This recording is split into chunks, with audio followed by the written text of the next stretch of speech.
اهلا وسهلا بيكم في حلقه جديده مع دروس الاحصاء. النهارده ان شاء الله باذن الله تعالى عندنا الوحده الثالثه.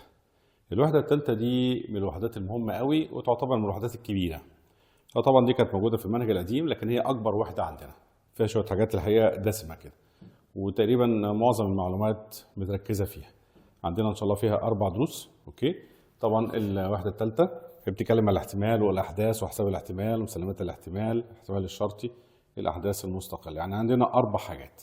الدرس الاول ممكن يكون هو نفسه نقدر ناخده في حصه او حصتين، لكن هو ده الاساس لكل اللي جاي. طبعا الوحده دي كبيره فعلا، تعتبر هي تلت الكتاب، مش هنقول نصه تجاوزا، بس تلت الكتاب بالظبط هي الوحده الثالثه دي. ماشي كده؟ طيب احنا عايزين نعرف الوحده الثالثه دي بتتكلم عن ايه.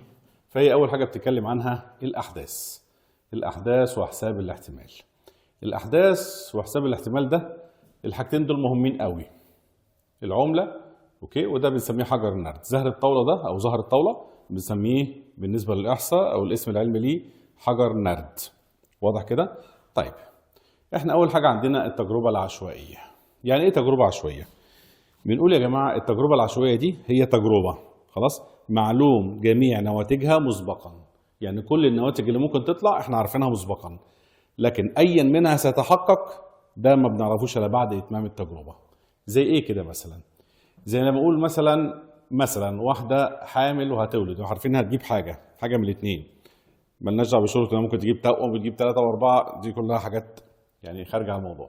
لكن يهمني دلوقتي لو واحده حامل في نوعين بس اللي هيجوا، يا ولد يا بنت، مفيش نوع ثالث، هو يا ولد يا بنت.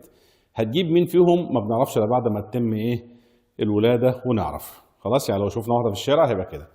برضه مالناش دعوه ان لو مثلا حد احنا عارفينه وهم بيعرفوا دلوقتي احنا بنتكلم المهم كتجربه عشوائيه وحد شفته في الشارع. واحده حامل انا عارف من قبل ما تولد ان هي هتجيب ولد يا بنت، طالما احنا بنتكلم عن النوع الواحد. طيب مين فيهم هي هتجيب ولد ولا بنت؟ ما بنعرفش الا بعد ما تتم التجربه. طيب زي ايه تاني؟ اللي هي اهم حاجه بقى عندنا في الاحصاء اللي دايما هيجي لنا عليها الاسئله، اللي هو العمله. انا لو عندي عمله معدنيه وبنعمل كده ملك وكتابه، لما اقول ملك او كتابه هتجي لي ايه؟ يا اما ملك يا كتابه. طبعا برضه هنقول الملك دي ايام الملك بقى الله يرحمه. دلوقتي بدل الملك بيحطوا صوره، فاحنا بنقول يا صوره يا كتابه، ايا كان هتطلع ايه. لكن انا طالما هبتدي ارمي العمله كده يبقى انا عارف من قبل ما اعمل التجربه دي هي دي تعتبر تجربه، وتجربه عشوائيه. ليه بنقول تجربه عشوائيه؟ عشان الشرطين دول انا مش هعرف. خلاص، يعني انا الاول هعرف ان الانواع اللي هتطلع كلها يا كذا يا كذا، لكن مش هعرف هيطلع ايه فيها الا بعد ما تتم التجربه. فلو رميت عمله انا عارف من قبل ما ارميها كده دايما هتطلع يا صوره يا كتابه، مفيش حاجه ثالثه، يا صوره يا كتابه. طب هتطلع ايه فيهم؟ ما بنعرفش الا بعد ما نرميها وتستقر كده نعرف طلعت صوره ولا كتابه. واضح كده؟ يبقى انا مثلا لو جيت ارمي عمله يا اما هتطلع لي صوره بنسميها صاد اختصارا. اوكي، اختصارا بنسميها ايه؟ يا اما صوره بنسميها صاد، يا اما كتابه بنسميها كاف. فناخد اول حرف واول حرف، يبقى اما تطلع له صوره اما تطلع لي كتابه. طيب مين فيهم بقى اللي هتطلع لنا؟ ما بنعرفش الا بعد ما تتم التجربه. هو ده معنى التجربه العشوائيه. طب انا لو ما عرفتش بعد ما تتم التجربه ايه اللي طلع، دي مش عشوائيه. طب انا من قبل ما ارمي العمله او قبل ما اعمل التجربه ومش عارف ايه اللي ممكن يطلع، مش تجربه عشوائيه. يعني لو انا عندي كيس هطلع منه شويه حاجات كده، عندي فيه فاكهه. طيب لو انا الفاكهه دي مش عارف ايه اللي فيها وابتدي اطلع كده بالصدفه، مش تجربه عشوائيه. عشان تكون تجربه عشوائيه ابقى عارف انا ايه اللي في الكيس ده، يا اما كذا يا كذا كذا، مثلا تفاح، اوكي، يا برتقان يا كذا. طب انا لو مديت ايدي كده وابتدي احس ان ده تفاح وكده، برضه مش عشوائيه. لازم انا اكون عشان عشوائيه دي اكون عارف كل النواتج مسبقا.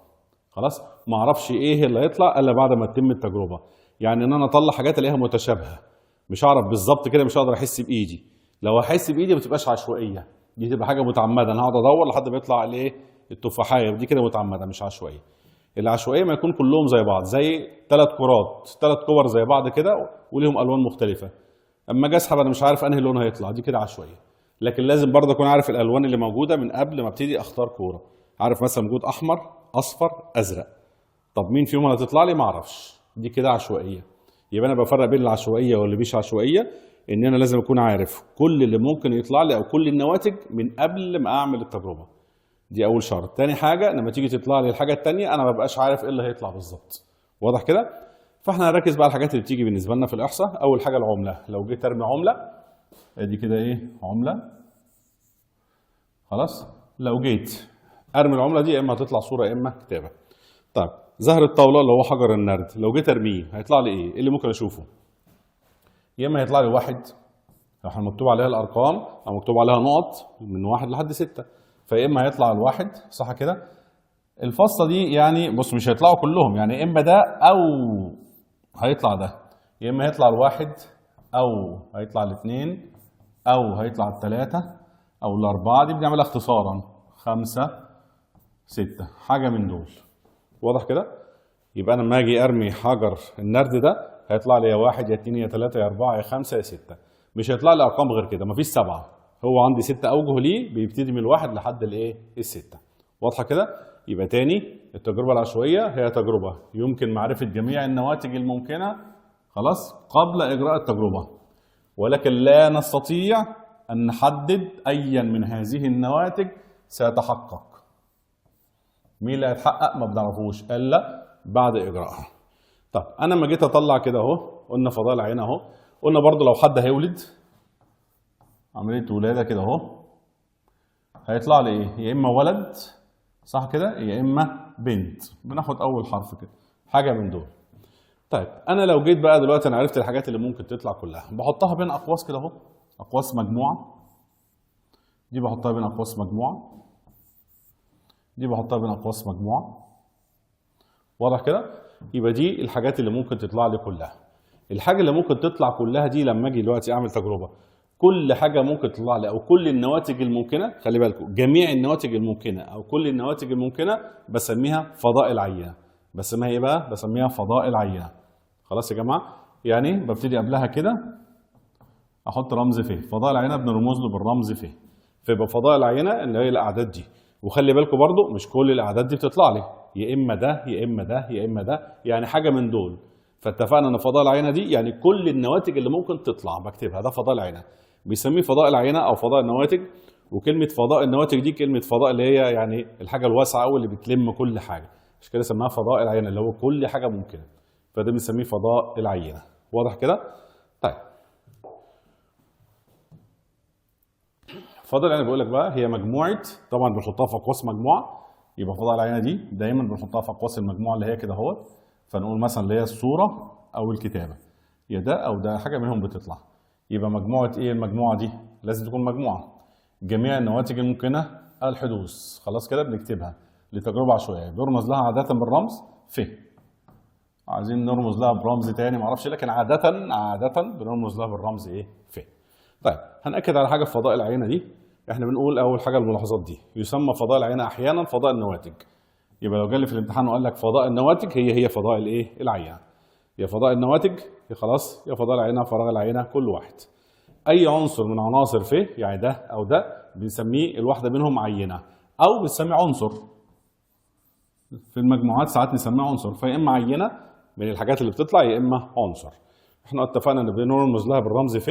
لما اكون بقى عايز عدد العناصر، اي حاجه فيها كلمه عدد في الاحصاء خلاص كده بنسميها نون. فعدد عناصر ف بسميها نون ف. يبقى تاني كلمه عدد عناصر ف، عدد عناصر يعني اللي جوه فيها كلهم اختصارا، احنا دايما نحب نختصر في الرياضه عامه، يبقى بنسميها نون خلاص كده ف. يبقى دي معناها عدد عناصر ف. واضح كده؟ بيقول لنا فضاء العينه ده ان يكون منتهي لما يكون عدد العناصر محدود. يعني عندي حاجتين هنا 3 10 100 يبقى ده اسمه ايه؟ فضاء عينه منتهي. لكن اذا كانت ماشيه على طول منتهيه مش منتهيه يبقى دي بقول ايه؟ غير منتهي. دي عدد عناصرها ما بتكونش محدوده. واضحه كده؟ طيب نشوف بقى اهم حاجه عندنا في الموضوع. احنا كده دلوقتي خدنا ايه؟ فضاء العينه. طب الراجل بيقول لي عايز فضاء العينه لبعض التجارب العشوائيه الشهيره اللي هي دايما تيجي لنا في الامتحان. اول حاجه بيقول لي القاء قطعه نقود. لو عندي قطعه نقود وجيت ارميها هشوف ايه يا جماعه؟ يهمني هنا بقى الاختلاف في ايه؟ ان انا هرمي القطعه دي مره مرتين 3 4، كل مره بتفرق. واضح كده؟ لو رميتها مره واحده بس يبقى ايه اللي ممكن اشوفه؟ دايما اسال نفسي لو رميت عمله مره واحده هشوف ايه؟ هشوف يا صوره يا كتابه، صح كده؟ طيب يبقى المره الواحده يا اما صوره يا اما كتابه. ده فضاء العينه اهو في دوت، وهنشوف ده لما يكون مره واحده يا ده يا ده. طب لو مرتين بقى او ثلاثه او الكلام ده كله، عندي طرق تانية. لو مرتين عندي طريقه الشبكه البيانيه، وعندي طريقه الجدول، وعندي طريقه الشجره البيانيه. طيب لو حاجه مرتين بستخدم دي او دي بتبقى سهله قوي. يبقى دي لو حاجه مرتين بستخدم الشبكه البيانيه او استخدم طريقه الجدول. لو حاجه 3 مرات 4 مرات بيفضل الشجره البيانيه. يبقى دي بتستخدم لما يكون عندي 3 مرات. هنا بتستخدم لما يكون عندي اي حاجه مرتين. هنا برضو اي حاجه مرتين.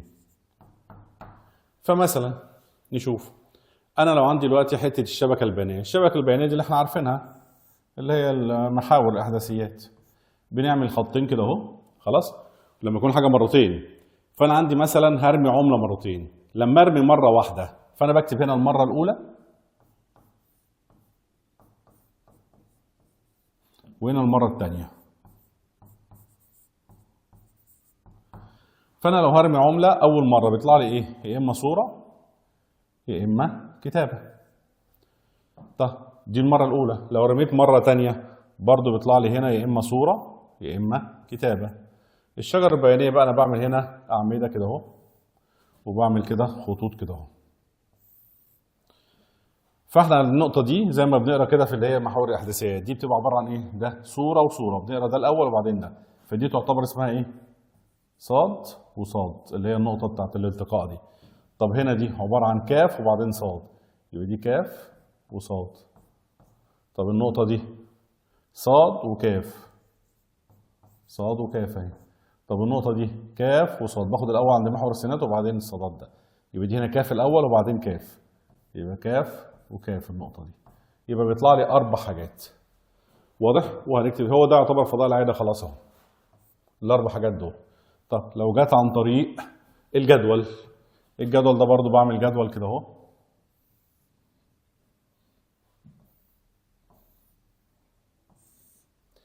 فانا عندي هنا برضو بكتب صاد وكاف، وهنا بكتب صاد وكاف.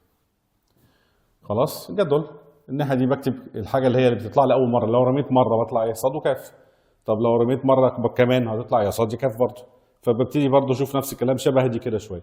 اخد دي مع دي يبقى صاد اللي على اليمين وصاد اللي فوق دي اهي. طب دي مع دي يبقى صاد وكاف. طب دي مع دي يبقى كاف ودي صاد. طب دي مع دي اللي هي كاف وكاف.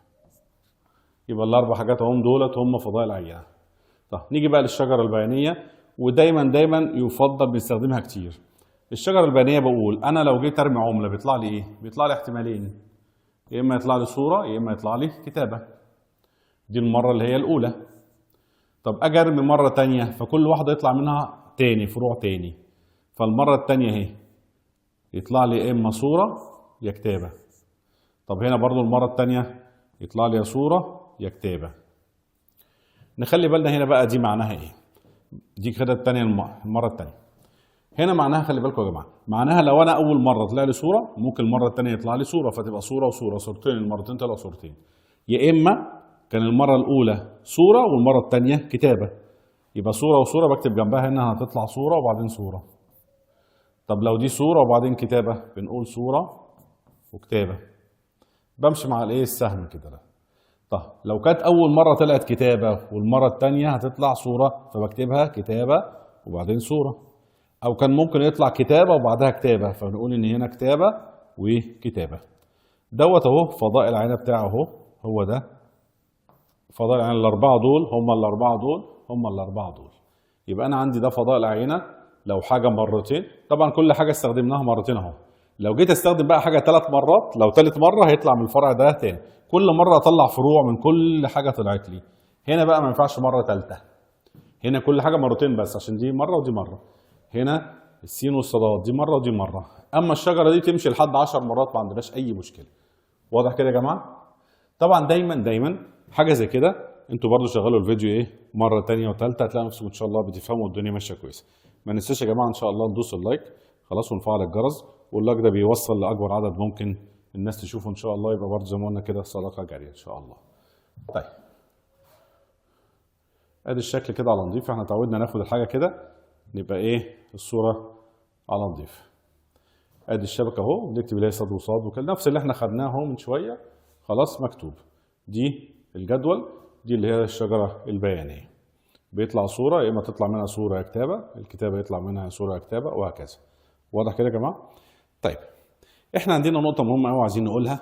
طبعا فضائل العين بكتب الاربع حاجات، يا اما كده فوق بعض، يا اما كده، يا اما اكتبهم خلاص بالطريقه اللي هي دي على السطر. ف بيساوي، طبعا كل اتنين طلعوا لي كده بعملهم زوج مرتب. الزوج المرتب ده بيهمني في الترتيب، يعني دي اللي طلعت الاول وبعدين دي الاول وبعدين دي، بيهمني الترتيب في الموضوع.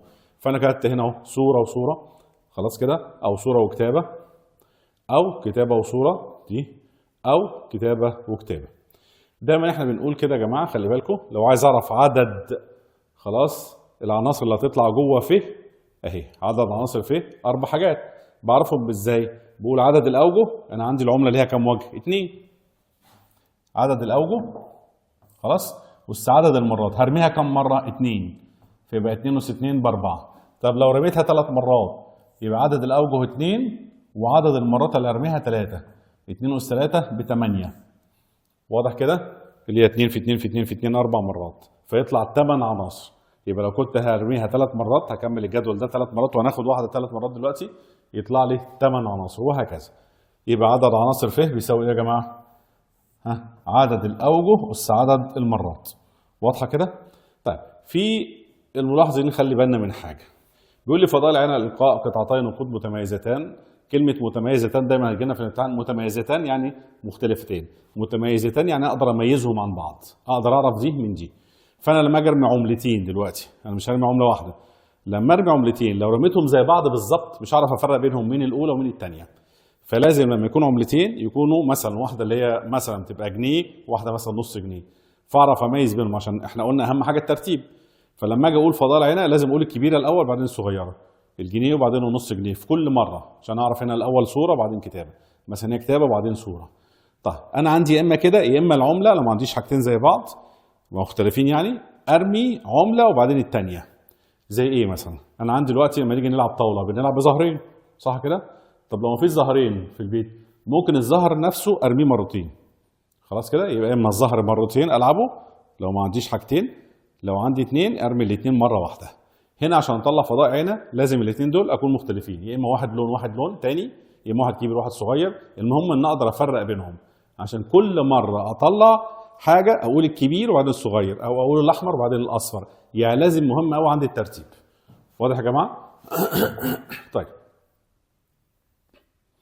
هنا بقى بيقول لي فضائل عينه لتجربه القاء قطعه نقود 3 مرات متتاليه وملاحظه تتابع الصور والكتابات. طيب يعني لازم اعرف كل مره ايه اللي طلع واقوله. نيجي نعمل كده بنعمل ايه؟ طالما هرميها 3 مرات فالشجره دي تبقى كبيره، فابقى موسع من الاول. فانا بقول له اول مره لو جيت ارمي عمله هيطلع لي ايه؟ هيطلع لي يا اما صوره يا اما كتابه. دي لو رميتها اول مره يبقى فرعين، يا دي يا دي. طب تاني مره من كل واحده بيطلع لي ايه؟ فرعين برضه، يا اما صوره يا اما كتابه. وهنا يا اما صوره يا اما كتابه. خلاص كده؟ دي كده المره الثانيه. طب لو ثالث مره برضه كل واحده طلع لي اطلع منها صور. واضح كده؟ فدي يطلع لي منها 2، دي يطلع لي منها 2، دي يطلع لي منها 2، دي يطلع لي منها 2. فهنا بقول له يا اما صوره يا اما كتابه. طب هنا لو كانت كتابه هيطلع لي بعدها يا اما صوره يا اما كتابه. هنا برضه يا اما صوره يا اما كتابه، برضه يا اما صوره يا اما كتابه. فضاء العين بقى نخلي بالنا بنكتبه ازاي. اما بمشي كده اهو، يعني امشي مع كل فرع اشوف مشي فين، نقلني على فين، يعني صاد مع الفرع ده هيوصلني لصاد، مع الفرع ده هيوصلني لصاد. طب التاني كاف هيوصلني لصاد، مع الفرع ده هيوصلني لصاد، واقراها صح. لما امشي كده اهوت فبقرا صاد وصاد وصاد، يا اما كده يا اما امشي صح واكتبها شمال، يعني امشي صاد وبعدين صاد يعني ما حدش يتلخبط. دي مشكلتها ان واحد ممكن يمشي كده ويبقى كده ما يمشيش، يمشي في حته ثانيه يمشي غلط، بالذات لما يكلكعوا في بعض. لو احنا مش عاملين دي واسعه هتلاقي دول دخلوا في بعض، فنخلي بالنا. فانا همشي اهو الصاد دي مع الفرع ده صاد وبعدين صاد، يبقى صاد وصاد وصاد. طيب انا مشيت مع الفرع ده، همشي المره دي بقى مع الفرع ده، يبقى صاد وصاد وكاف اللي هما دول. طب نمشي بقى مع دول كده اهو، ها دي ودي ودي، يبقى صاد وكاف وصاد، صاد وكاف وصاد. اوكي، خلي دايما كل واحده كده جنبها عشان نعرف احنا كتبناها ولا لا. المفروض ديت ماشيه كده كده، فانا اقول صاد كاف كاف، يبقى صاد وكاف وكاف. طيب انا كده خدت دول اهم برضه، ناخد دول بقى.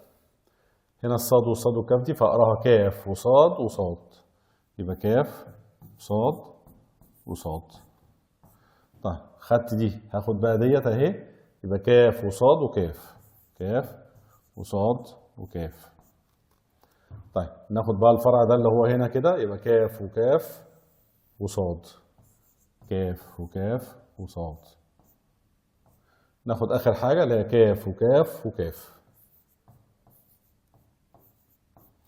وبصوا لو لاحظنا هنا هنلاقي هنا اللي تحت بعض دول 4 فيهم صاد، دول 4 فيهم كاف، ماشي كده؟ يعني هتلاقي ليها ترتيب برضو كده، هنا الاثنين دول صاد، الاثنين دول كاف، 2 صاد 2 كاف. هنا هي ماشيه واحده واحده، صاد كاف صاد كاف صاد كاف صاد كاف. يعني حتى لو انا ما عملتش دي ممكن اعمل 4 و4 وبعدين 2 و2 وبعدين واحده وواحده. كذا طريقه ممكن نعمل بيها فضاء العينه. فضاء العينه ده يهمني بقى هنا اكون عارفه وفاهمه كويس قوي، عشان هو هيقول لي بقى استخرج شويه حاجات من دي. خلي بالكم دولت كده اهو، احنا ده فضاء العينه، كل حاجه من دي اتفقنا العنصر ده اي حاجه منهم، اي عنصر جوه الفضاء العينه بسميه عنصر او بسميه حدث. فهنا لما يجي يكلمني عن المره اللي طلع فيها كلها صور اهي صاد وصاد وصاد، فده بسميه حدث. حدث ظهور صوره في المرات الثلاثه اهو. ساعات يقول لي اوجد حدث ظهور صورتين، خلاص صورتين، ها يا اما صورتين بس كده كلمني فيهم، يا اما صورتين خلاص في الاول، صورتين كذا. انا عندي ممكن يطلع فيه صورتين في الاول ولا لا، ابتدي ابص ده فيها صورتين في الاول وده فيها صورتين في الاول، ده كمل 3 ماشي، الثالثه صوره دي الثالثه كتابه، بس المهم يطلع لي صورتين في الاول، يبقى حدث ظهور ها صوره في المره الاولى والثانيه دي. طب لو قال لي حدث ظهور صوره في المره الاولى، يبقى كل اللي فيه صوره في المره الاولى اكتبه. حدث ظهور كتابه في المره الاولى، كل اللي فيه كتابه في المره الاولى اكتبه. فانا هي قدامنا فضاء عينه. اوكي دي كده على نظيفه اهو. نخلي بالنا كده، لو قال لي بقى اي احداث عشان يطلعها لي، اي حاجه من دي بسميها حدث، فانا عايز ظهور حدث ظهور صوره في المره الاولى، اي حاجه فيها صوره في المره الاولى اكتبها، ادي اهي دي. حدث ظهور كتابه في المره الاولى اللي هم مين؟ ها اللي فيها صوره في المره الاولى. لما يقول لي حدث ظهور صوره في المره الثانيه، يبقى انا هاخد اي حاجه فيها صوره في المره الثانيه. ده كله تدريب سهل وحلو جدا. ادي صوره اهي في المره الثانيه اللي هي دي ودي، خلاص كده، ودي 4 حاجات بكتبهم، بروح كاتبهم له كده على جنب. خلي بالكم، يبقى حدث ظهور صوره في المره الثانيه اللي هي دي في المره الثانيه، دي بروح مطلع وكاتبهم له هنا بره، صاد صاد صاد وهكذا، اكتب الحاجات اللي طلعت. طب لو قال لي حدث ظهور صورتين على الاقل، نخلي بالنا بقى من كلمه صورتين على الاقل وصورتين على الاكثر. كلمه على الاقل وعلى الاكثر، لما اقول صورتين على الاقل، شوفوا احنا مهما نقول على الاقل ولا اكثر بتبقى مش مفهومه لحد ما نقول مثال كده معين بالنسبه لكم بيتفهم كويس قوي. لو انتوا مثلا اي حد عندنا في البيت بابا وماما مدينا فلوس تشتري حاجه، خلاص كده، وبنقول له هو بيقول لكم عايزين كام، فبتقول له مثلا 100 جنيه على الاقل. كلمه 100 جنيه على الاقل يعني اقل حاجه 100 جنيه، 100 جنيه فيما فوق تزود، يبقى بقول 100 جنيه على الاقل يبقى اقل حاجه 100 جنيه، خلاص 100 جنيه فيما فوق. لو بابا بقى قال العكس، لا قال لكم لا بالعكس 100 جنيه على الاكثر، معناها ايه؟ معناها انه اكتر حاجه بالنسبه له هيديها لنا 100 جنيه واقل، ممكن اديكم 10 جنيه لكن بيقول لكم على الاكثر خلاص 100 جنيه. في حاجه ثانيه، لما يجي مثلا خارجين واحنا عايزين نروح اي حتت كده ونقعد فيها طول اليوم، فهو بيقول لكم لا ليكوا ساعتين على الاكثر، يعني اكتر حاجه تقعدوها بره ساعتين ممكن ساعه ممكن نص ساعه، لكن اكتر حاجه ساعتين. انتوا بقى بتقولوا لا احنا عايزين لا يا بابا مثلا ساعتين على الاقل.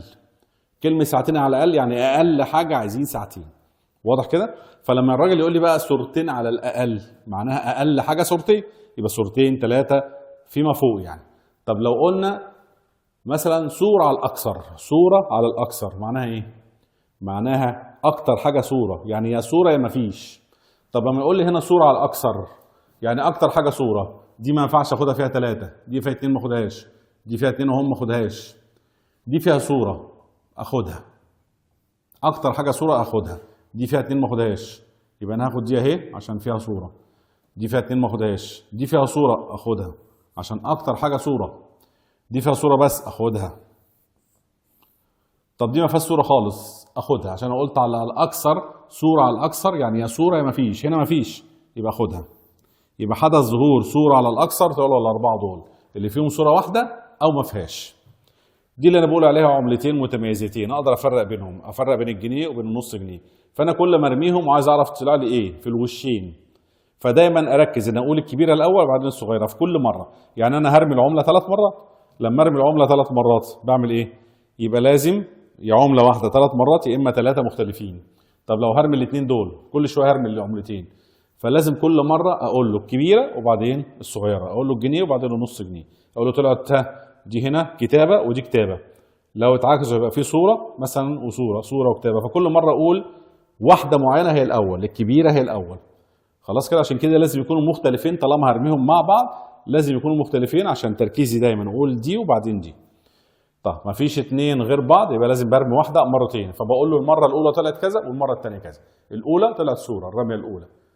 خلاص؟ المره الثانيه طلعت كذا. هنا خلي بالنا الرميه الاولى الرميه الثانيه، انا بقول له الرميه الاولى دي يا اما هتطلع صوره يا اما هتطلع كتاب، مش هيطلعوا مع بعض. طب الرميه الثانيه صوره، فبقولها ازاي؟ بقول له اذا كانت في المره الاولى صوره فالمره الثانيه ممكن تطلع صوره، او يا اما المره الاولى مثلا كانت صوره والثانيه كتابه، او المره الاولى كانت كتابه والثانيه تطلع صوره، او المره الاولى كتابه والثانيه تطلع كتابه. فبقول له دي الاحتمالات كلها اللي ممكن تطلع لي. خلاص كده، عشان بسميها الاحداث كلها او فضاء العينه كله. طب لو 3 مرات كنت بقول له ممكن تطلع صوره في المره الاولى وصوره في المره الثانيه وصوره في المره الثالثه، اهم دول. او ممكن تطلع صوره في المره الاولى وصوره في المره الثانيه برضو لكن كتابه في المره الثالثه. او كل ده او حاجات ممكن تطلع لي، بطلع كل الاحتمالات بقى الممكن انها تطلع لي. اقول له الاول تطلع صوره والثانيه تطلع كتابه والثالثه تطلع صوره، او ان كان ممكن يطلع صوره وبعدين كتابه وبعدين كتابه، او ان كان ممكن يطلع كتابه وبعدين صوره وبعدين صوره، او كان ممكن يطلع لي كتابه الاول وبعدين صوره وبعدين كتابه، او ان كان ممكن يطلع لي كتابه وبعدين كتابه وبعدين صوره، او كان يطلع لي كتابه 3 مرات. فعشان كده اسمها شجره. لو احنا مشينا كده هتلاقوها ماشيه زي تفريعات الشجره بالظبط. لو كان في مره رابعه فكنت هطلع برضو من كل واحده كده 2، خلي بالكم، وهكذا. فالشجره البيانيه دي تمشي لحد 10 مرات 20 مره. خلي بالكم من اللحظات دي. احنا قلنا برضو عدد عناصر في هنا اللي هي 2 أس 3 بيطلعوا 8 مرات. ادي 8 اهو، 1 2 3 4 5 6 7 8. وادي العملتين المتميزتين، يعني اقدر افرق بينهم اللي هم مختلفتين. خلي بالكم انه بيقول لي في الملاحظات دي صاد وكاف لا تساوي كاف وصاد. الزوج المرتب ما بيساويش الثاني لما اعكسه. يعني الصوره وكتابه مش هي كتابه والصوره. ليه؟ هنا طلع لي الصوره الاول وبعدين الكتابه، طب هنا الكتابه وبعدين الصوره. طب واحد يقول لي هي مش هتفرق. لا، لما يكون حد بيلعب ملك وكتابه وكان مثلا بيلعب هيبقى مكسب وخساره، او فرقه بتلعب دايما في الماتشات بيشوفوا كده بيعملوا الطص عشان يشوفوا الاول اللي هيطلع له صوره بياخد مثلا الكوره الاول، فدي بتبقى ميزه. اللي ياخد الكوره الاول ميزه، هيبقى عنده هجمه. خلاص كده، لو مكسب وخساره اللي طلع له الصوره الاول كسب الاول، فنفسيا لما تكسب الاول خلاص بتبقى غير لما تخسر الاول، فدي بتفرق في كذا حاجه. واضح يا جماعه؟ طيب بيقول لي فضاء العينه لتجربه القاء قطعتي نقود متميزتين اللي هم مختلفتين في الشكل او الحجم، المهم اقدر افرق بينهم معا. لو انا رميت الاثنين مختلفتين هو نفس فضاء العينه القاء قطعه نقود واحده بس مرتين اللي احنا قلنا عليه مرتين. يا اما ارمي الاثنين مختلفين ارميهم مع بعض، يا اما مش مختلفين مش هعرف افرق بينهم ارمي واحده وبعدين الثانيه. ماشي كده؟ طيب ادي القاء حجر نرد برضه. حجر النرد احنا عارفينه اهو. خلاص كده، عشان كده لما ارمي اثنين لازم يكونوا مختلفين في الالوان عشان اقدر اقول له كل مره الاحمر طلع كام وبعدين ده طلع كام او بعدين طلع كام. طيب لما اجي اعمل بقى فضاء العينه دي بتاع حجر النرد ده او زهر الطاوله هرميهم مره واحده، ايه اللي ممكن اشوفه؟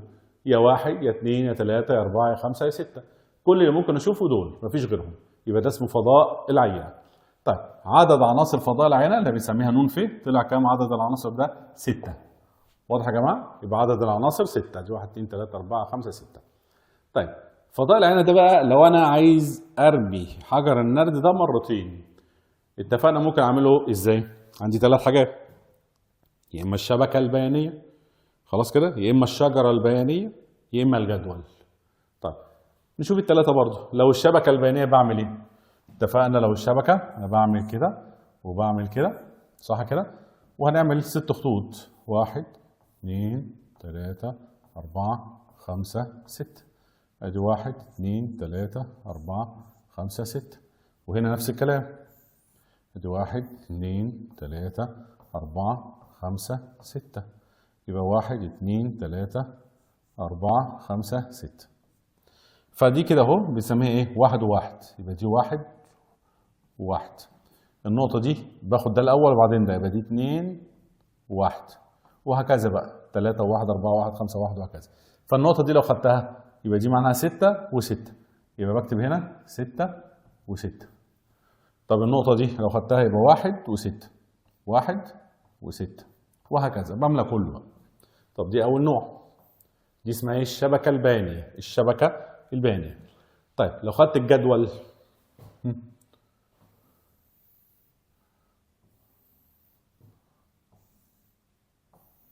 طبعا الجدول انا بكتب 1 2 3 4 5 6، وطبعا لازم نعمل ايه؟ كل دول. وهنا برضه هكتب كام؟ 1 2 3 4 وكذا، هنشوفها دلوقتي كاملة. بس المهم لما باجي اشتغل بقى باخد دي مع دي، فتبقى دي مع دي كام؟ 1 و1. طب دي مع دي 1 و2. طب دي مع دي 1 و3. طب دي مع دي 1 و4. دي مع دي 1 و5.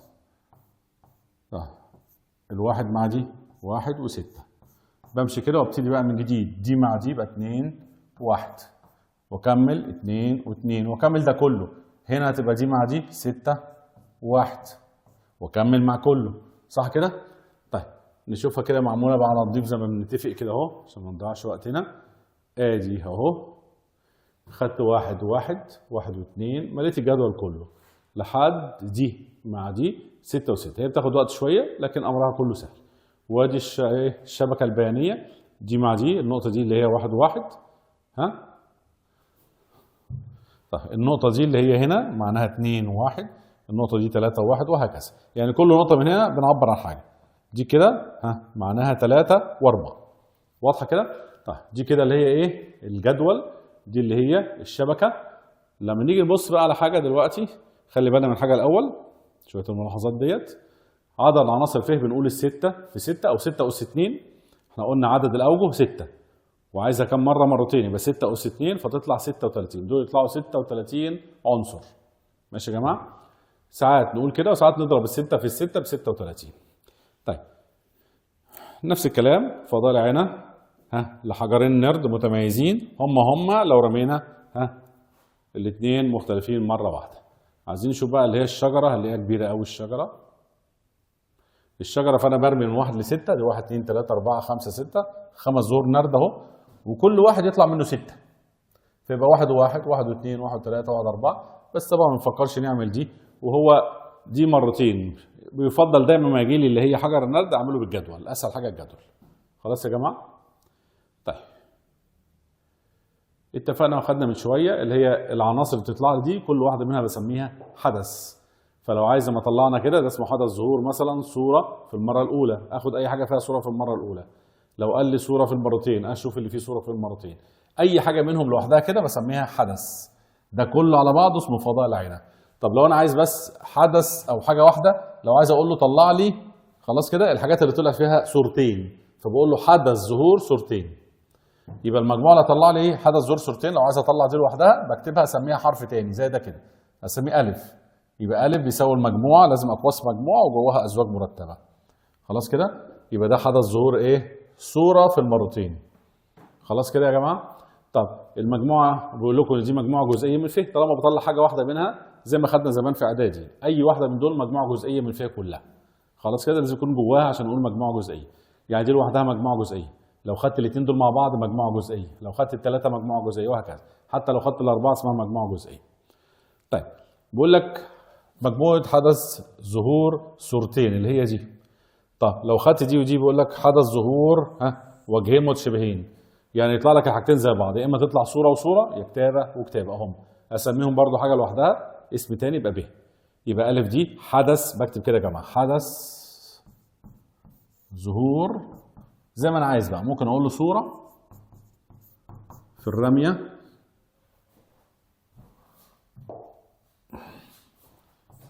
الرميه الاولى، فطلع كل اللي فيه صوره في الرميه الاولى.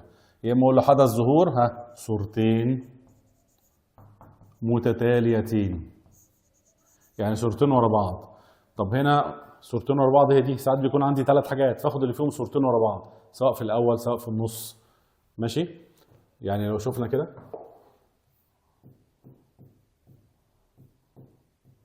بس خلاص عشان ما نجيش تاني نقولها هتجيلنا دلوقتي في مسائل.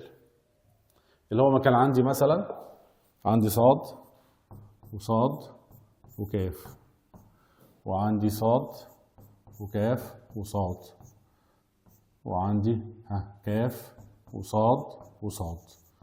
الراجل بيقول لي صورتين متتاليتين. صورتين متتاليتين اهو، في صورتين ورا بعض. هنا في صورتين بس مش ورا بعض، ما اخدهمش دول مش متتاليتين. دول في صورتين اهم ورا بعض الناحيه الثانيه، يبقى دي كده اخدها. فلما يقول لي صورتين متتاليتين اخد دي واخد دي ما اخدهاش لانهم مش متتاليتين. لازم اخد الحاجه اللي هو بيقول لي عليها. قال لي متتاليتين يعني ورا بعض. لو قال لي صورتين بس وما قالش متتاليتين يبقى اخد دي فيها صورتين، اخد دي واخد دي. فاهمين يا جماعه؟ يبقى حدث ظهور صورتين. طب بيقول لي حدث ظهور صورتين، في فرق برضو بين حاجتين. لو قال لي صورتين فقط يبقى اخد اللي فيها 2 بس. طب لو لقيت فيه واحده ثالثه اللي هي صاد وصاد وصاد، دول فيها 3. لو بيقول لي حدث ظهور صورتين فقط يبقى ما اخدش دي. خلاص كده؟ صورتين على الاقل يبقى لازم صورتين او 3. حدث ظهور صورتين وما قالش فقط ولا قالش كذا يبقى ممكن اي حاجه الاقيها فيها صورتين اخدها، حتى اللي فيها 3 اخدها. لكن لو قال لي فقط يبقى صورتين بس. صورتين على الاقل الصورتين والثلاثه، صورتين على الاكثر اخد اللي فيها صورتين واللي فيها صوره واللي ما فيهاش صور خالص، اخلي بالي من دولت. ماشي يا جماعه؟ طيب نخلي بالنا هنا بقى، كل ده بنتكلم على فضاء العينه والاحداث. بيقول لي ملاحظات: حيث ان الاحداث دي مجموعه جزئيه من فضاء العينه فاننا نرمز الاحداث بالحروف الكبيره اللي هي المجموعه الف، المجموعه ب، المجموعه ج وهكذا، وبنمثلها بشكل فين هنشوفها اهي. بيقول لي اذا كان الف حدث معرف على فضاء العينه، يعني موجود في فضاء العينه للتجربه عشوائيه، فان الف دي بتبقى جزئيه من ف. طالما انا هاخد مجموعه جزئيه من ف الكبيره خلاص كده، يعني مثلا لو عندي ف بتساوي 1 و2 و3 و4 و5 و6.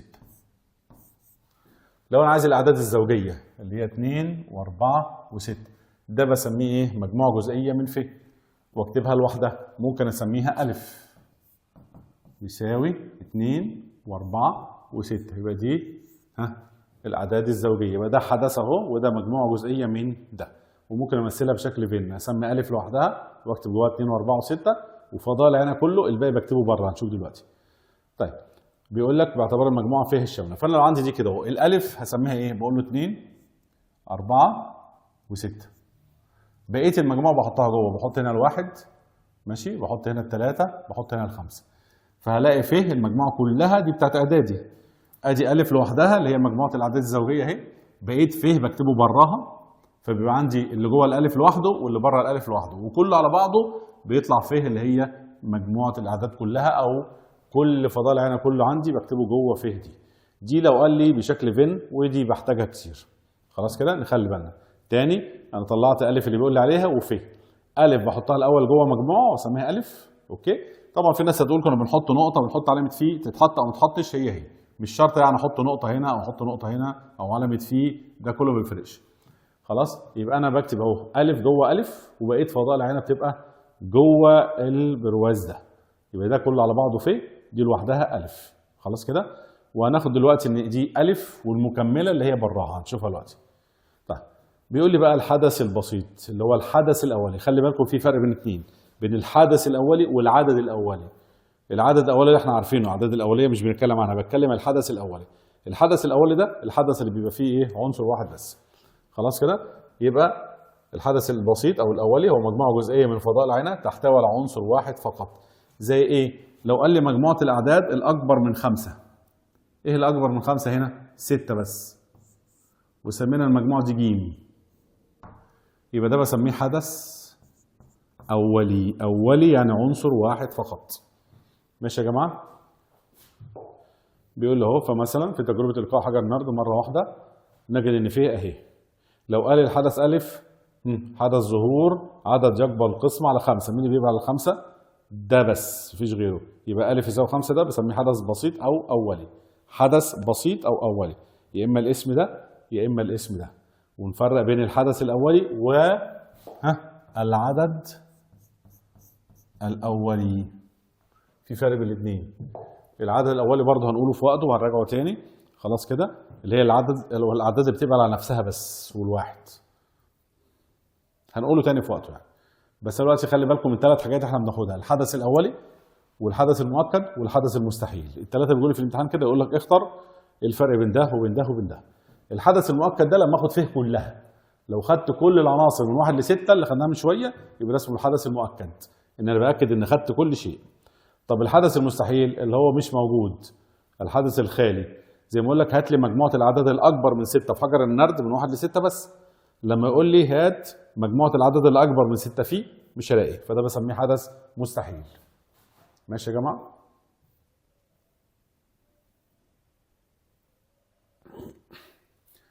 طيب بيقول لي مثال: إذا كان ألف هو حدث أن الشخص المشاهد ده ذكر.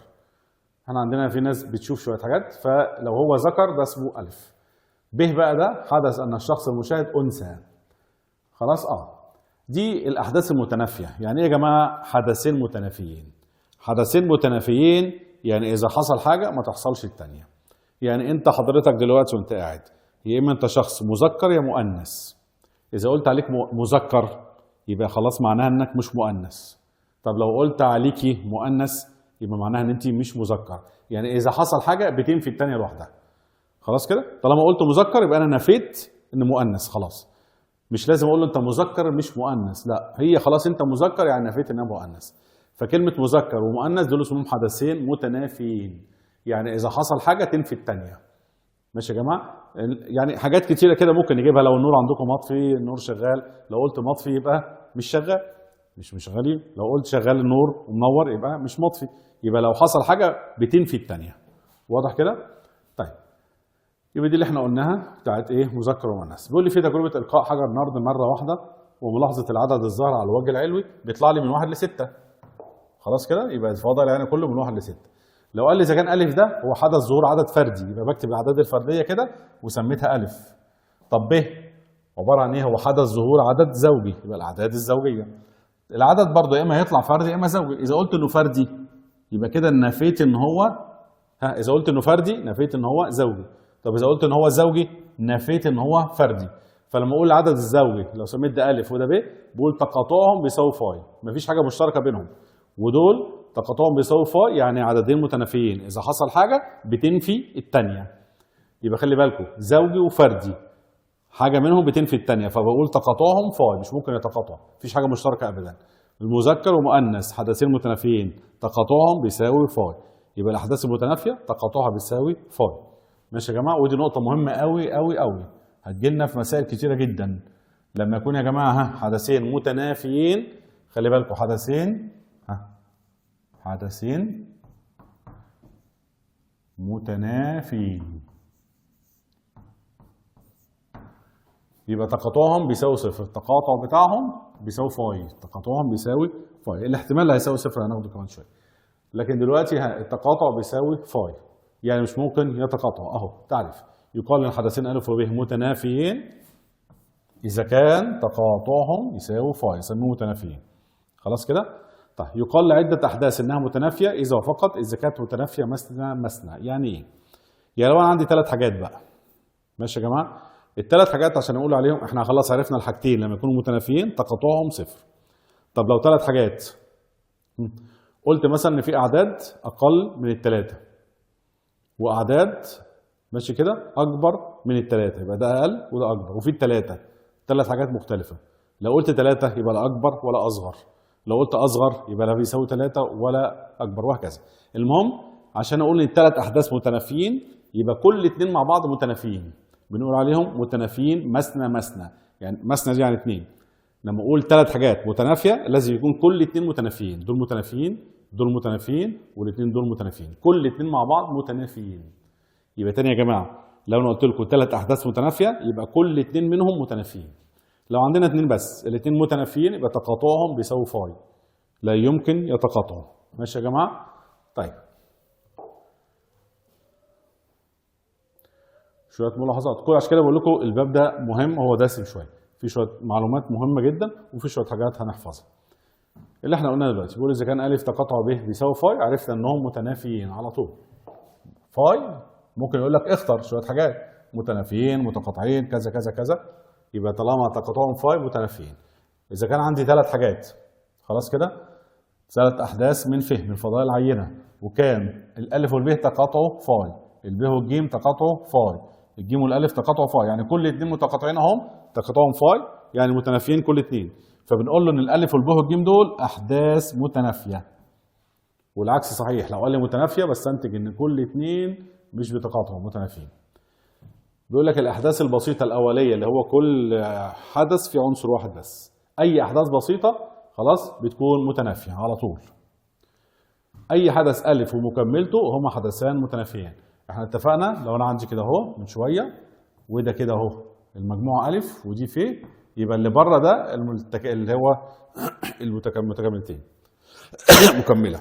لو عندي ده واحد واثنين وعندي ثلاثه وعندي ده اربعه وده خمسه وده سته، ده بسميه الف، ودولت المكمله بتوع الف مكمله. يبقى دي بسميها الالف والمكمله، المكمله بسميها الف شرطه. يبقى لو ده الف المكمله بتاعتها الف شرطه، خدناها في اعدادي برضه. يبقى لو ده الف المكمله الف شرطه، الالف والالف شرطه تقاطعهم لا يمكن يتقاطعوا فاي. اهو ده لوحده وده لوحده، كلهم مع بعض اسمهم ف، يعني الالف والالف المكمله مع بعض هم ف. لكن يعني لو قال لي اتحادهم بيساوي ف، لكن تقاطعهم فاي مش ممكن يتقاطعوا. اتحادهم احنا كده بقى اللي هو الاتحاد والتقاطع المكمله بتاعت اعدادي، يعتبر هنقوله شويه شويه.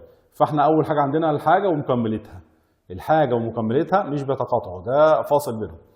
دي مع دي لاتحادهم بيساوي ف كلها، تقاطعهم يا جماعه فاي. افرق بين الاتحاد وبين التقاطع، لا يمكن يتقاطعوا، مفيش حاجه مشتركه، لكن هم مع بعض بيكونوا لي ف. واضحه كده؟ نشوف بقى اول مثال.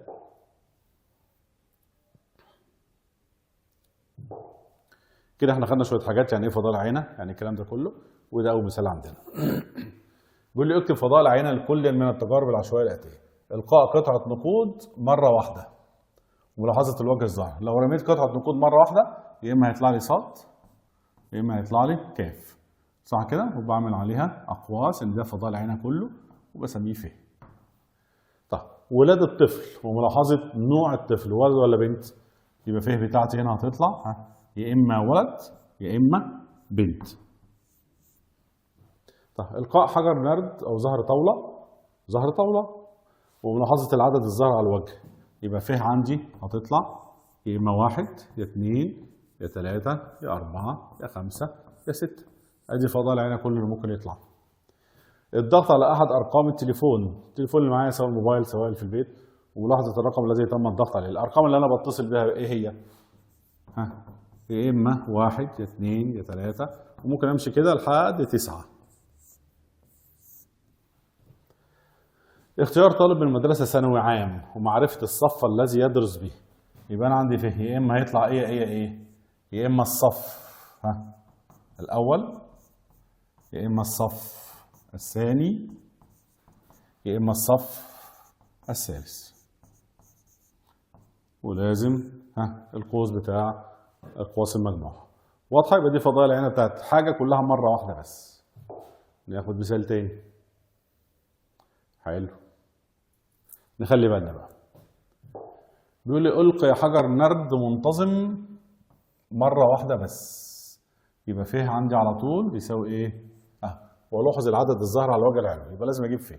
هو عايز فضاء العينه، فضاء العينه هيطلع لي ايه؟ يا 1 لحد 2 3 لحد 6، ده فضاء العينه. طيب حدث ظهور عدد اقل من 4 وبيسمي الحدث ده الف. اوكي؟ فالف ده يبقى بيساوي كام؟ هو بيقول لي حدث ظهور عدد اقل من 4 اللي هو مين؟ اقل من 4 في الحجر النرد، احنا حجر النرد اهو 1 و2 و3 و4 و5 و6. حدث ظهور عدد اقل من 4 اللي هو 1 و2 و3. فين هنا؟ اهو. ب حدث ظهور عدد زوجي اللي هو ايه الاعداد الزوجيه؟ 2 و4 و6 اللي هم اهو. ج حدث ظهور عدد فردي، ايه الاعداد الفرديه؟ الواحد والثلاثه والخمسه اهي. يبقى هنلاقي الاحداث كلها ان شاء الله هتلاقيها سهله ما فيهاش اي مشكله خالص. بقيه الحاجه اللي هو عايزها. حدث ظهور عدد اولي، الاعداد الاوليه بقى اللي هي ايه يا جماعه؟ الاعداد الاوليه بتقبل على نفسها بس. اللي بتقبل على نفسها بس اللي هي الواحد والاثنين، كل اللي بيبقى على نفسه بس ما يقبلش على حاجه، وما فيش حاجه في حاجه تديني الرقم ده، ف2 و3 و5 و7 صح كده، و11 و13 17 19 الاعداد دي احنا عارفينها اللي كنا بنسترخمها شويه وما ننساش معاهم الواحد. فالواحد عدد اولي ولا مش اولي؟ لا، الاعداد الاوليه بتبتدي من 2. طب ليه الواحد مش عدد اولي؟ ما هو بيقبل على نفسه بس، احنا دايما نقول العدد الاولي ده بيقبل على نفسه وعلى الواحد، يعني بيتكون من عنصرين. يعني الاثنين عدد اولي، ليه؟ بيقبل على الاثنين وعلى الواحد، يبقى بيتكون من عنصرين. الثلاثه اولي ليه؟ بيبتدي بيقبل على 3 و1 في عنصرين. اما الواحد هقول ان هو بيقبل على الواحد وهو نفسه ما بيكتبش مرتين، ما بكتبش الحاجه مرتين عشان دي مجموعه، فيبقى دوت مش عدد اولي. الاعداد الاوليه بتبتدي من 2 بس، وخلي بالنا من دي. طيب بقول حدث ظهور عدد فردي واكبر من 4. ايه الفردي اللي اكبر من 4؟ احنا عندنا الاعداد اللي اكبر من 4 في الحجر النرد 5 و6، هو عايز فردي بس. حدث ظهور عدد يقبل القسم على 3. ايه اللي بيقبل على 3 في حجر النرد ده كله بنتكلم عنه؟ اللي بيقبل على 3 اللي هي 3 وال6. طبعا الواحد ما بيقبلش على 3. حدث ظهور عدد اكبر من 6. في اعداد اكبر من 6؟ مفيش. واحد يقول لي 7 دي مش في حجر النرد، حجر النرد من 1 لحد 6 بس، يبقى انا ما عنديش، يبقى فاي. حدث ظهور عدد اقل من 7. في اقل من 7؟ كلهم اللي عندي 1 2 3 4 5 6 اقل من 7، يبقى اللي هو فضاء العينه نفسه. وخلي بالكم من حاجه، فضاء العينه نفسه ده اللي هو الحدث الايه؟ احنا عندنا حدث مستحيل صح كده؟ وايه تاني؟ لسه طبعا قايلها من شويه. عندي الحدث المستحيل اللي هو فاي، اللي هو ما بيحصلش خالص، ده بسميه حدث مستحيل. ده اسمه الحدث المؤكد، يبقى ده المستحيل مش هيطلع. ده الحدث الايه؟ المؤكد اللي هو ده الحدث المؤكد.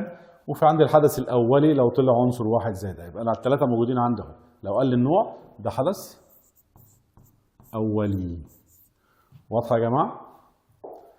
نشوف مثال تاني. بيقول لي القيت قطعتا نقود متميزتين. قطعتين نقود، لما ارمي قطعتين نقود هيطلع لي ايه؟ يا اما صوره يا كتابه. دي المره الاولى. المره الثانيه بطلع برضو دول تاني اهو، يبقى دي المره الاولى ودي المره الثانيه اللي هتطلع. هنا برضو هيطلع صوره يا كتابه، يا صوره يا كتابه. خلي بالكم فضاء العين اهو، دي مع دي يبقى صوره وصوره، دي مع دي يبقى صوره وكتابه، دي مع دي يبقى كتابه وصوره، دي مع دي كتابه وكتابه. ويبقى ده كده فضاء العينه اهو عندي، ده بسميه فهم. طيب بيقول لي بقى القيت قطعه نقود متميزتين معا، رميته مرتين، او القيت قطعه نقود مرتين متتاليتين، الاثنين حاجه واحده. فضاء العينه فهم اللي انا طلعته الاربع حاجات دول اللي هم اهو. طيب عدد عناصر فهم، عدد العناصر دول كام؟ 1 2 كل زوج مرتب 1 2 3 4. حدث الحصول على كتابة في الرمية الأولى. مين اللي فيهم كتابة في الرمية الأولى؟ دي فيها كتابة في الرمية الأولى ودي فيها كتابة في الرمية الأولى، يبقى هما الاثنين. فين هنا اللي فيهم هما الاثنين دول؟ كتابة وصورة، كتابة وكتابة. واضحة يا جماعة؟ طيب نشوف كده تاني على نفس السؤال. دي هنكتبها كده تحت بصورة نظيفة عشان يبقى ايه باينة عندنا اهي، ونكمل بقية السؤال. عايز حدث الحصول على صورة في إحدى الرميتين. واحدة من الاثنين فيهم صورة، إحدى الرميتين فيهم صورة. فأنا عندي دي واحدة فيها صورة، دي واحدة فيها صورة. طب دي ناخدها؟ لا، ما موجوده في واحده من الرابطين فيها صوره، يبقى اخدها برضو معايا. طالما موجوده في حاجه من الاثنين اخدها. فاهمين يا جماعه؟ واضحه؟ طب في حد هيشك في الحته دي بيقول لي فيها صورتين. خلاص كده، لما ناخد فرقه بتلعب كوره، ماشي، فريق مثلا فاز في الشهر الاولاني وفاز في الشهر الثاني، لما اقول لكم هاتوا مثلا اللي فاز في حاجه من الشهرين، يوم اللي فاز في الشهرين مش هاخده؟ هاخده، ما انا هاخد اللي فاز في اي شهر، يبقى طبيعي اخد اللي فاز في الشهرين ده قبلهم اخده. واضحه؟ طيب بيقول لك حدث الحصول على صوره في احدى الرابطين، يبقى انا عندي اللي هو الثلاثه دول، في هنا صوره صوره صوره اهو. حدث الحصول على نفس الشيء في رابطين، يعني اما صورتين يا اما كتابتين. واضح؟ اهو اللي هو ده اهو، بشوف اللي فيه صورتين او كتابتين. حدث الحصول على كتابه على الاكثر، يعني ايه كتابه على الاكثر؟ يعني اما كتابه يا ما فيش. مين اللي فيه كتابه او ما فيش؟ ده فيه كتابه، ده فيه كتابه. هو قال لي كتابه بس يا ما فيش، يعني كتابتين لا، يا ما فيش اخدها. يبقى عندي ثلاث حاجات اخد كله ما عدا كاف وكاف. ماشي يا جماعه؟ يبقى دول. حدث الحصول على صورة على الأقل، يعني أقل حاجة صورة، يعني يا صورة يا اتنين، يا صورة يا اتنين. يبقى هما التلاتة دول برضو في يا صورة صورة صورتين، ما اخدش اللي فيها كف وكاف. خلاص كده؟ يبقى اخد اللي فيها صورة أو اتنين اللي هي دي. ماشي يا جماعة؟ هو خلي بالكم الباب ده لازم يتحل عليه كتير، ما ينفعش نحل حاجة صغيرة، لازم نحل كذا حاجة. بيقول لي في تجربة إلقاء قطعة نقود 3 مرات متتالية وملاحظة تتابع الصور والكتابات. خلاص كده؟ عايز فضائل عينة. فأنا دلوقتي احنا هنرمي ايه يا جماعة؟ قطعة نقود 3 مرات. يبقى يا صورة يا كتابة، ادي أول حاجة. كل واحدة يطلع منها 2. يا صورة يا كتابة، يا صورة يا كتابة. دي كده المرة الأولى. دي الأولى، دي التانية. كل واحدة برضه هيطلع منها 2. عشان كده بوسع من هنا الأول عشان يبقوا دول ماشيين مظبوط. يبقى صورة كتابة صورة كتابة صورة كتابة صورة كتابة. طيب بيقول لي شوية الحاجات اهو. طبعا عشان اكتب فضائل عينة يبقى همشي ده كده صورة وصورة صورة. هنا دي صورة صورة كتابة. فاكرين لما قلنا ممكن اكتبها كده؟ ادي 1 2 3 4 5 6. عايزينها تطول شوية.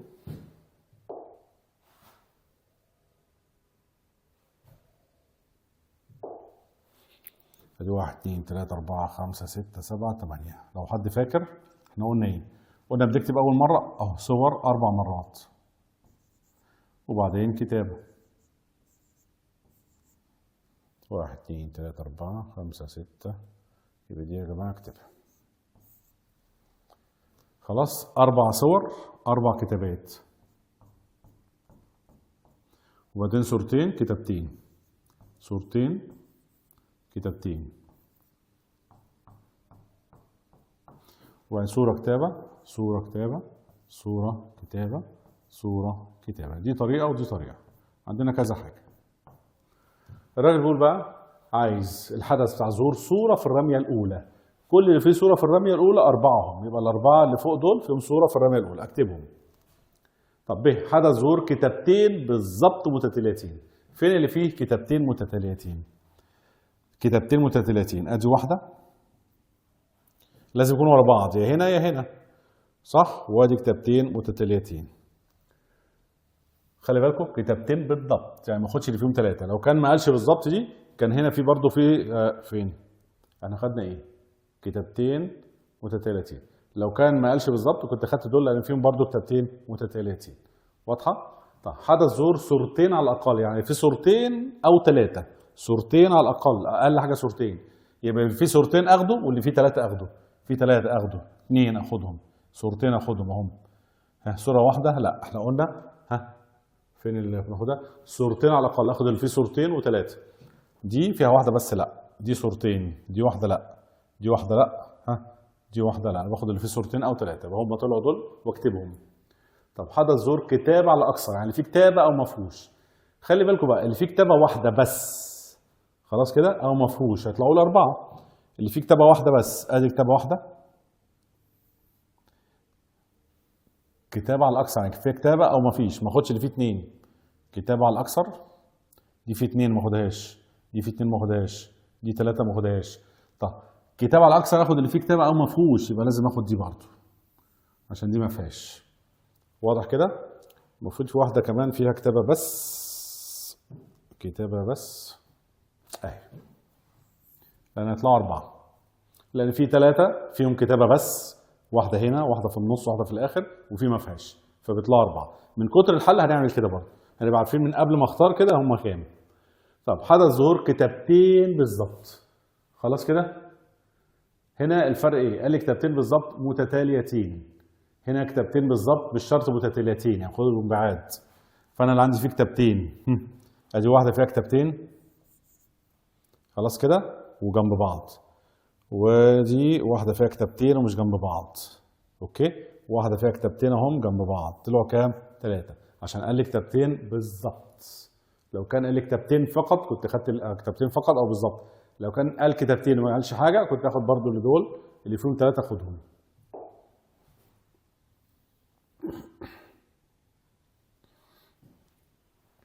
بيقول ألقي حجر نرد مرتين متتاليتين، اللي هو ظهر الطاولة، يعني عندي 6 و6 تطلع 36 حاجة وعايز أطلع دول. اتفقنا 36 حاجة اللي هو بعمل الجدول اللي هو إيه؟ الكبير، لو عايز أكتب 1 2 3 وهكذا. تعال نشوف كده، معمول هنا كده على طول عشان أعرف إيه أختار، عشان طبعا ما نضيعش وقت بس الناس وفي الحلقة، لكن خلاص إحنا عرفنا بيتكتب إزاي. بيقول لي بقى ألقي حجر نرد مرتين متتاليتين، أو هي حجري نرد متميزين أقدر أفرق بينهم، ولوحظ العدد الظاهر على الوجه العلوي، اكتب فضاء العينة أهو، ثم اكتب كل من الأحداث الآتية. عايز أحداث بس. حدث ظهور نفس العدد في المرتين، نفس العدد في المرتين، اللي هو الخط ده اللي فيه نفس العدد في المرتين، اللي هو 1 و1 2 و2 3 و3. هكتبهم له بقى. لما أجي أكتب بقول له إيه بقى؟ بقول له مثلا هكتب هنا حدث، سموه لي هو ألف، يبقى أقول له ألف حدث ظهور، حدث ظهور نفس العدد في المرتين. ممكن أقول له، وممكن أقول له كده لو هو ما ادانيش، أقول له نفرض أن حدث ظهور نفس العدد في المرتين هو ألف، أقول له نفرض إنه ألف، نفرض أن حدث ظهور نفس العدد في المرتين هو ألف، وبعدين ألف دي بيساوي بقى، وابتدي أكتبها على نظافة كده، اللي هي 1 و1 2 و2، ويفضل اكتبها على سطر واحد. يعني المهم اكتب له، دي طريقه الكتابه اللي هو بيقوله لي ده اكتبه. الراجل هنا مسهل لي وقال لي الالف دي هي كذا، ممكن اكتب على طول الف بيساوي كذا. لكن لو ما ادانيش انا بقول له نفرض ان حدث ظهور نفس العدد في المرتين هو الف، وبعد كده اقول له اذا الالف دي بيساوي كذا. دي طريقه الكتابه الصح. حدث ظهور عدد زوجي في المرتين، امشي بقى خط خط، هنا خط خط اشوف اللي فيه زوجي في المرتين. خلي بالكم الواحد مش همشي فيها ولا الثلاثة ولا الخمسة، أنا عايز زوج في مرتين فابتدي من الاثنين. الزوج مرتين أدي واحدة، ماليش دعوة باللي بعدها، الثانية الثالثة، هيطلع لي كل مرة كده 3. طبعا الثلاثة مش هاخدها لأن ده مش زوجي خالص، يعني ده مرفوض ده مرفوض ده مرفوض. الأربعة آخد الزوجي ده وده وده. الستة آخد الزوجي ده وده وده، وابتدي أكتبهم له برضه، أقول له ب بيساوي واكتب له فضاء العينة كله. يبقى احنا كده خلصنا دي وخلصنا دي. حدث ظهور عددين مجموعهم 7. ايه اللي مجموعهم 7 هنا؟ الواحد والستة، كل دول هيطلع مجموعهم 7. 1 و6 2 و5 3 و4 وعكسهم 4 و3 5 و2 6 و1. يبقى هتلاقوا دايما في حاجات كده مسهله علينا. طيب دي كده خلصناها. بيقول حدث ظهور عددين الفرق المطلق بينهم 5. يعني ايه بقى الفرق المطلق بينهم 5؟ لو قال لي الفرق بينهم 5 كنت هقول له 6 و1. اما الفرق المطلق اللي هو كده اهو، يطلع سالب يطلع موجب اخده. فلو خدت 1 ناقص 6 المفروض يطلع سالب 5، اخده برضه لان مطلق. هيطلع لي في النهايه 5 و5، يعني طلع بالسالب طلع بالموجب اخده. فهو عايز الفرق المطلق بينهم 5. ايه اللي بينهم 5 عندي؟ الواحد والستة والستة والواحد. في حاجة تانية الفرق بينهم 5 مش هلاقي. يبقى مثلا لو ده اسمه د، اقول له الدال دي بيساوي 1 و6 و6 1. واضحة؟ حدث ظهور عدد في المرة الأولى يزيد عن العدد في المرة الثانية بمقدار 1، اللي الفرق بينهم 1، وشرط المرة الأولى يكون هو الأكبر. واضح كده؟ دي 1 واللي بعدها بيزيدوا، ماليش دعوة بيها. بيزيد 1 أدي أهو. ده واللي بعده ده بيزيد عند 1. الاتنين كل الباقي بعد كده بيزيد. هيبقى 2 و3 و4 و5 هتبقى أزيد. أنا عايز العدد في المرة الأولى أزيد من اللي في الثانية بمقدار 1. أوكي يا جماعة؟ فأنا هلاقي دي أهي أزيد ب1 أزيد ب1 أزيد ب1 أزيد ب1، اللي هو الخط ده. في حاجة تانية عندي أزيد ب1 مش هلاقي. واضحة كده؟ مثال 6 بيقول لي صندوق به 3 كرات متماثلة إلا من حيث اللون، يعني قد بعض خلاص كده وزي بعض ووزن بعض وكل حاجة زي بعض، ما أقدرش أفرق بينهم إلا اللون. حيث الكرة الأولى حمراء، لما يجي لي كده اختصارا بسميها أحمر، الثانية صفراء بسميها صاد، والكرة الثالثة بيضاء بسميها ب. اختصارا اكتب فضاء العينة في الحالات الآتية: إذا صحبت كرتان أو كرتين الواحدة بعد الأخرى، هاخد واحدة وبعدين الثانية، هسحب 2 بس. خلاص؟ مع الإحلال وبدون إحلال. هنا مع الإحلال وهنا بدون إحلال. إيه الفرق مع الإحلال وبدون إحلال؟ كلمة مع الإحلال اللي هي الإرجاع، أرجع الحاجة تاني. يعني دلوقتي هسحب كورة خدتها خلاص كده هكتبها. مع الإحلال يعني مع الإرجاع، يعني أرجعها تاني قبل ما أسحب. تفرق في إيه؟ إن أنا ممكن أسحبها تاني. أنا عندي هما 3 كرات بس، أحمر أصفر أبيض. فأنا لو خدت الأولى حمراء، الأولى الحمراء دي لو ما رجعتهاش يبقى مش هيطلع الأحمر تاني. يبقى لو طلع الأحمر مش هيتكرر، مفيش أحمر وأحمر ولا أصفر وأصفر ولا أبيض وأبيض، دول مشطوبين. دي اللي هي بدون إرجاع. لكن لو أنا رجعت الكورة خدت حمراء ورجعتها وجيت أسحب فممكن يطلع لي أحمر تاني. فاهمني؟ فأنا هعمل الأول مع الإحلال اللي هي بدون إرجاع. فأنا عندي كام كورة يا جماعة؟ 3. فلما أجي أختار يا إما تطلع أحمر يا إما 3 حاجات، يا أحمر يا أصفر يا أبيض. يبقى الشجرة هنا ليها 3 فروع. التانية السورة والكتابة كان ليها فرعين، دي ليها 3 فروع. طب دي كده أول مرة اهي. هاجي أسحب المرة التانية، يبقى كل واحدة يطلع منها 3 فروع. 3 فروع برضو، يا أحمر أصفر أبيض، أحمر أصفر أبيض، أحمر أصفر أبيض. خلي بالنا بقى فضاء العينة، دي مع دي هتطلع أحمر وأحمر، دي مع دي أحمر وأصفر، دي مع دي أحمر وأبيض. طب دي مع دي أصفر وأحمر، دي مع دي أصفر وأصفر، دي مع دي أصفر وأبيض. طب دي مع دي أبيض وأحمر، دي مع دي أبيض وأصفر، دي مع دي أبيض وأبيض. دي اللي هي مع الإحلال. لو قال لي بدون إحلال، خلي بالكم بقى، صحبة كرتين بس، لو كان لي مرة ثالثة فكل واحدة لازم يطلع 3 فروع تاني.